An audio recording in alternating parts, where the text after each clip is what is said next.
Mari kita mulai.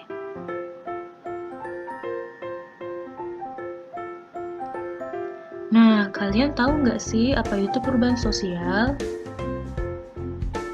Nah, perubahan sosial itu merupakan suatu perubahan dari gejala sosial yang ada pada masyarakat. Perubahan ini meliputi struktur, fungsi, nilai, norma, dan semua aspek yang dihasilkan dari interaksi antar manusia, organisasi, termasuk perubahan dalam hal budaya. Berikut merupakan pengertian beberapa tokoh sosiolog dan antropolog tentang perubahan sosial.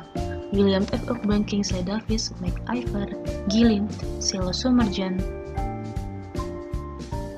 Samuel Koenig, Sugihan, Merton, Comte, dan Sukanto. Perubahan sosial terbagi atas dua wujud loh. Tahu nggak sih apa aja? Yang pertama, ada perubahan dalam arti kemajuan, progres, atau menguntungkan.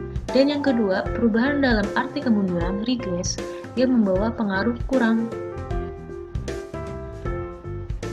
Ada faktor-faktor perubahan sosial, yang pertama dari dalam masyarakat dan kedua dari luar masyarakat. Faktor perubahan sosial dari dalam masyarakat, yang pertama ada mobilitas penduduk, yang kedua ada pertentangan masyarakat, yang ketiga ada inovasi, dan yang keempat ada revolusi. Selanjutnya ada faktor perubahan sosial dari luar masyarakat, yaitu yang pertama karena peperangan, kedua karena lingkungan, dan yang ketiga karena kebudayaan lain.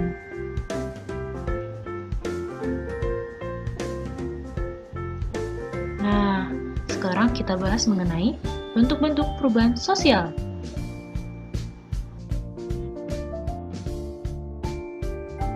Beberapa bentuk perubahan sosial menurut Sukanto, yaitu yang pertama perubahan lambat dan cepat, yang kedua perubahan yang pengaruhnya kecil dan besar, dan yang ketiga perubahan yang dikehendaki dan tidak dikehendaki. Perubahan kecil, perubahan yang terjadi pada unsur struktur sosial yang tidak membawa pengaruh langsung bagi masyarakat, misalnya perubahan mode pakaian, bentuk rumah, dan mainan anak. Perubahan besar, perubahan yang berpengaruh terhadap masyarakat dan lembaganya, misalnya adanya industrialisasi. Industrialisasi merubah masyarakat agraris menjadi masyarakat industri. Perubahan yang pengaruhnya kecil, perubahan yang mempengaruhi unsur kehidupan masyarakat, tetapi perubahan ini tidak memiliki arti yang penting dalam masyarakat. Misalnya, perubahan mode pakaian yang tidak melanggar nilai sosial.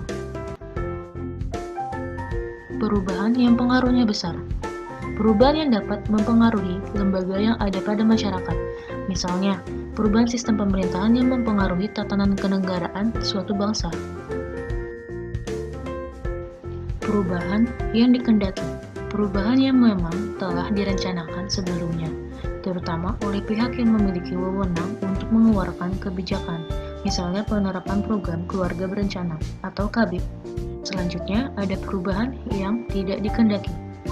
Umumnya beriringan dengan perubahan yang dikehendaki. Misalnya, adanya pembuatan jalan baru yang melalui suatu desa, maka sumber alam desa akan mudah dipasarkan ke kota. Dengan demikian, tingkat kesejahteraan penduduk desa akan meningkat. Ada lagi nih faktor-faktor yang menghambat perubahan sosial. Berikut ini faktor-faktor penghambat perubahan sosial. Pertama, kurangnya hubungan antar masyarakat. Kedua, perkembangan ilmu pengetahuan yang terlambat. Tiga, sikap masyarakat yang tradisional. Empat, prasangka terhadap hal yang baru atau asing. Lima, hambatan yang bersifat ideologis. Dan enam, masyarakat bersifat apatis. Kurangnya hubungan antar masyarakat. Kurangnya hubungan ini akan berakibat ketidaktahuan masyarakat terhadap perkembangan sosial yang dialami oleh masyarakat lainnya. Masyarakat seperti ini biasanya dialami oleh masyarakat yang terisolasi kehidupan sosialnya, baik secara geografis atau secara kultural. Perkembangan ilmu pengetahuan yang terlambat. Perkembangan ilmu pengetahuan yang terlambat biasanya juga terjadi pada daerah yang terisolasi atau juga karena kebodohan masyarakat yang bersifat struktural atau proses pembodohan yang dilakukan oleh kelompok penjajah. Sikap masyarakat yang tradisional.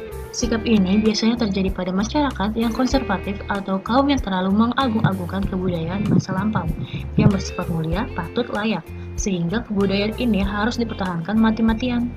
Siapapun yang hendak melakukan perubahan akan dianggap sebagai bentuk penyimpangan, prasangka terhadap hal-hal baru atau asing. Sikap semacam ini dapat saja dialami oleh suatu masyarakat yang pada masa lalunya pernah mengalami pengalaman pahit selama berinteraksi dengan masyarakat lainnya di dunia. Sebut saja, misalnya pada masyarakat yang dulunya pernah mengalami penjajahan, mereka tidak akan pernah melupakan begitu saja. Hambatan-hambatan yang bersifat ideologis. Adanya faktor penghambat yang bersifat ideologis karena biasanya setiap usaha mengadakan perubahan-perubahan pada unsur kebudayaan rohaniah akan diartikan sebagai suatu usaha yang berlawanan dengan ideologi masyarakat yang merupakan dasar bagi terciptanya integrasi dari masyarakat yang bersangkutan. Masyarakat yang bersifat apatis. Pandangan dari nilai hidup ini pada hakikatnya buruk dan tidak mungkin diperbaiki, sehingga diubah dalam bentuk apapun mereka selalu beranggapan mustahil mengubah kehidupannya. Mereka beranggapan bahwa kehidupan ini merupakan proses ilahiyah, sehingga apapun bentuknya harus diterima sebagai sebuah kenyataan. Arah perubahan sosial. Dalam perjalanannya, perubahan selalu direncanakan untuk mencapai sesuatu yang dianggap ideal, relevan. Arti perubahan ini diarahkan untuk memenuhi tuntutan kehidupan manusia. Konsekuensi perubahan adanya kepentingan individu dan kelompok, timbulan masalah sosial, kesenjangan budaya, dan kecenderungan individualis.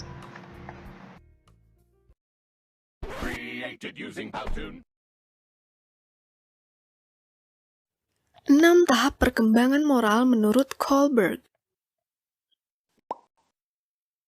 Lawrence Kohlberg melakukan penelitian di Amerika, yang kemudian menjadi fondasinya untuk merumuskan tahapan perkembangan moral. Menurutnya, tahap perkembangan moral dibagi menjadi 3 level. Setiap level memiliki 2 tahap, sehingga seluruhnya menjadi 6 tahap. Level pertama, pra-konvensional, yang terdiri dari tahap 1, menghindari hukuman, tahap 2, keuntungan dan minat pribadi. Level kedua, konvensional, terdiri dari tahap ketiga, yaitu menjaga sikap orang baik, tahap keempat, memelihara peraturan. Level ketiga, pasca konvensional, terdiri dari tahap 5, orientasi kontrak sosial, dan tahap 6, prinsip etika universal. Untuk lebih jelasnya, mari perhatikan penjelasan dari tiap tahap. Tahap 1, menghindari hukuman. Di tahap ini, seseorang memiliki alasan untuk bertindak atau tidak bertindak sesuatu karena untuk menghindari hukuman. Contohnya adalah, ketika seseorang tidak menerobos lampu merah di jalan raya, ia melakukannya semata-mata karena tidak ingin seorang polisi mengejar dan menilangnya. Tahap 2, keuntungan dan minat pribadi. Di tahap ini, tindakan dilakukan dengan memperhitungkan apa yang akan didapatkan olehnya. Seperti, apa untungnya bagiku? Aku akan membantunya karena suatu hari dia akan balas membantuku. Tahap ketiga, menjaga sikap orang baik. Seseorang mungkin menghindari pertengkaran karena ia memikirkan bagaimana kesepakatan sosial yang ada dan pendapat orang lain terhadapnya. Ia tidak bertengkar karena itu tidak baik dan orang baik tidak melakukannya. Itulah yang terjadi di tahap ketiga. Tahap keempat, memelihara peraturan. Seorang ketua kelas melerai kedua temannya yang bertengkar karena ia berpikir peraturan harus ditegakkan. Dan jika tidak ada yang mematuhinya, maka keadaan akan menjadi kacau. Karenanya, peraturan harus selalu dipatuhi untuk memberikan kenyamanan bagi semua orang.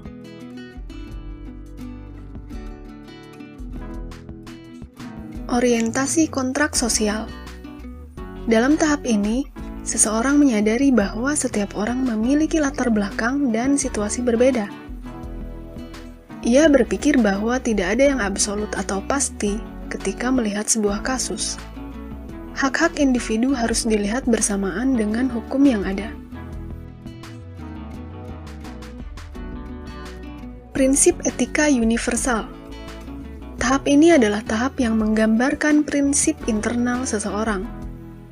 Ia melakukan hal yang dianggapnya benar. walaupun bertentangan dengan hukum yang ada. Nah, itulah penjelasan singkat mengenai 6 tahap perkembangan moral menurut Kohlberg.